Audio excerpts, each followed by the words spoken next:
Hello বন্ধুরা, আশা করি সবাই ভালো আছেন। ইন্ডিয়ান ভিসা সম্পর্কে নতুন আরেকটি তথ্য নিয়ে হাজির হলাম।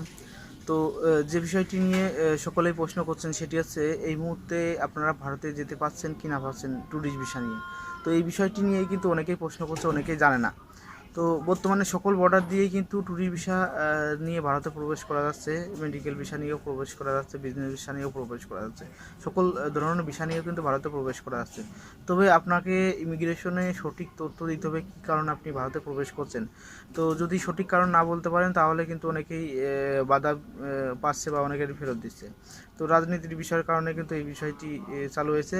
আরেকটি বিষয় হচ্ছে বর্তমানে কিন্তু আরেকটু সতর্কতা জারি করেছে বর্ডারে, সকল বর্ডারে, সেটি হচ্ছে এম পক্স বা মাঙ্কি পক্সের একটা পক্স নামে ভাইরাস এসেছে। এই ভাইরাসের কারণে কিন্তু একটু সমস্যা করছে। তো সামনে যদি বেশি আকারে হয় তাহলে ট্যুরিস্ট ভিসা হয়তো বন্ধ হয়ে যেতে পারে। তো আশা করি এই এমপক্সে বাংলাদেশে বা ভারতের মধ্যে কোনো সমস্যা হবে না। আমি যতদূর জানি অন্যান্য কান্ট্রিতে বেশি হচ্ছে আফ্রিকা মহাদেশে। তো যাই হোক, আপনারা ট্যুরিস্ট ভিসা নিয়ে সকলেই যেতে পারবেন, কোনো সমস্যা হবে না। তো আর একটি বিষয় হচ্ছে এখন বর্তমানে সকলেই জানেন যে আপনাদের মোবাইলে এসএমএস-এর মাধ্যমে জানানো হচ্ছে যে পাসপোর্ট যারা জমা দিয়েছে তাদের কালেক্ট করার জন্য ডেট জানানো হচ্ছে কবে আপনারা পাসপোর্টটি কালেক্ট করতে পারবেন। সীমিত পরিসরে কিন্তু সকলেই একসাথে দিচ্ছে না, সীমিত পরিসরেই দিচ্ছে। আর নতুন করে অ্যাপয়েন্টমেন্ট ডেট দিচ্ছে না বা জমা নেওয়ার কোনো প্রশ্নই আসে না, জমা নিচ্ছে না। তো বাংলাদেশের সাথে ইন্ডিয়ান সম্পর্ক ততটা এখনও উন্নতি হয়নি।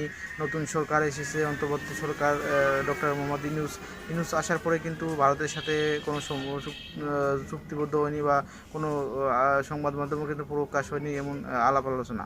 তো যাই হোক, যার কারণে কিন্তু এখন নতুন করে আবেদন গ্রহণ করছে না বা অনেক জায়গায় কিন্তু ভিসা সেন্টারের উপরেও আক্রমণ হওয়ার সম্ভাবনা রয়েছে, যে কারণে কিন্তু ভিসা সেন্টারে আবেদন গ্রহণ করছে না। কারণ পাসপোর্ট একটি গুরুত্বপূর্ণ বিষয়, একজনের পাসপোর্ট নিয়ে যদি তারা ঠিক মতো না দিতে পারে তাহলে সমস্যা আছে।